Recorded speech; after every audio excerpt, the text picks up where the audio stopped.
వేదికపై రావాల్సిన చైర్మన్ సన్మాన్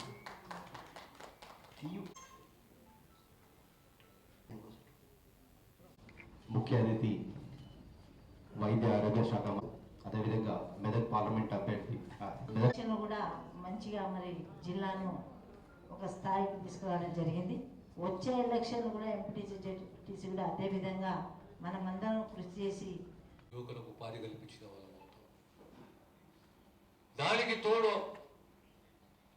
ఈ జనరేషన్కు విద్యతో సహా నైపుణ్యం, skill development, nutritious food, training చాలా ముఖ్యమైనది. సో విద్య, వైద్యము, సంక్షేమము, అభివృద్ధి, ఈ నాలుగు కూడా మన ప్రభుత్వ బాధ్యత.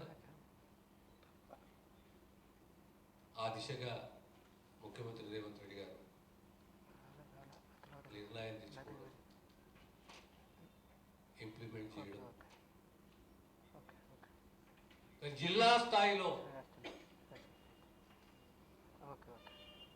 నాయకులు సమన్వయం,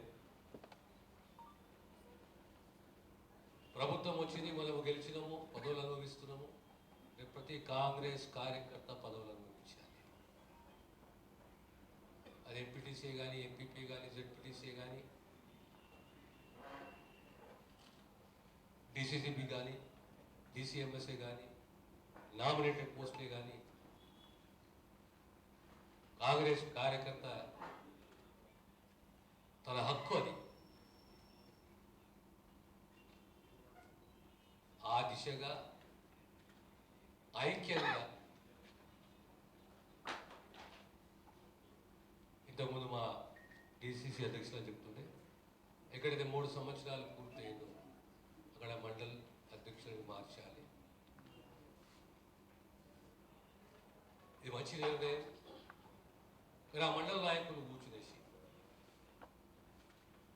ఆ మండల అధ్యక్షుని మారిస్తే మండల అధ్యక్షుని జిల్లా స్థాయిలో ప్రమోట్ చేసుకుంటూ అక్కడ ఆ నాయకులు ప్రతిపాదించిన పేరుని మనం పరిగణలోకి తీసుకోవాలి. ఎక్కడైనా వర్గపోరు ఉండకూడదు. మనం ఎంత కాన్ఫిడెంట్గా పోయినా, ఎంత స్థైర్యము ధైర్యంతో పోయినా, పాలిటిక్స్ ఆర్ అన్ప్రెడిక్టబుల్. ఈనాటి పాలిటిక్స్లో సిద్ధాంతాలు తక్కువ, విశ్వాసాలు తక్కువ, అవకాశవాదం ఎక్కువ. కనుక శత్రువుని ఎప్పుడు కూడా తక్కువ అంచనా వేయకూడదు. మన సామగ్రి, మన బలం, మన సైన్యం, మన ఐక్యత, మన లక్ష్యం.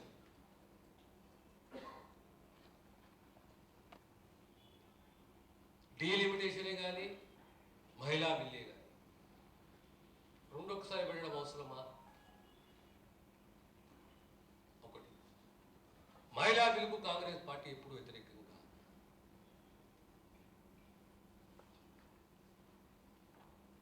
ఇప్పుడు కాంగ్రెస్ పార్టీ అంటుంది వీళ్ళు ఇంప్లిమెంట్ చేయండి, మేము మహిళా బిల్లుని మేము సంపూర్ణంగా మద్దతు.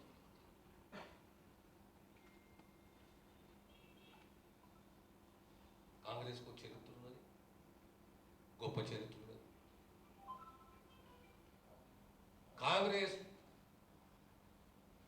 విశ్వసించే ప్రజలు, కార్యకర్తలు, నాయకులు, ప్రధానంగా కార్యకర్తలే కాంగ్రెస్ పార్టీ బలం. రాబోయే కాలంలో లోకల్ బాడీస్లో ఖచ్చితంగా కాంగ్రెస్ పార్టీ, కాంగ్రెస్ కార్యకర్త గెలవాలి. మళ్ళీ డీలిమిటేషన్ ఓరియంటేషన్ ఉన్నా లేకున్నా ప్రభుత్వం కాంగ్రెస్ పార్టీ మళ్ళీ తిరిగి ప్రభుత్వాన్ని ఏర్పాటు చేయాలి రేవంత్ రెడ్డి గారి నాయకత్వం. ఆ దిశగా మనం అందరం కృషి చేయాలి, కష్టపడాలి. ఏదో మేము ఈరోజు ఉప ముఖ్యమంత్రులు మంత్రులు అయిపోతే మా బాధ్యత తీరినట్టు కాదు. ఓటమి చూసినాము, గెలుపు చూసినాము. కానీ కార్యకర్తనే విశ్వసించింది, ప్రజలను నమ్మినాం, పార్టీని నమ్ముకున్నాం. ప్రజలు మా బలము, కార్యకర్తలు మా ధైర్యము, స్థైర్యం. రేపు కార్యకర్తలను కాపాడుకునే బాధ్యత మా అందరిపై ఉంది. మనందరం కలిసికట్టుగా రాబోయే ఎన్నికలు మనం నమ్ముకున్న సిద్ధాంతాన్ని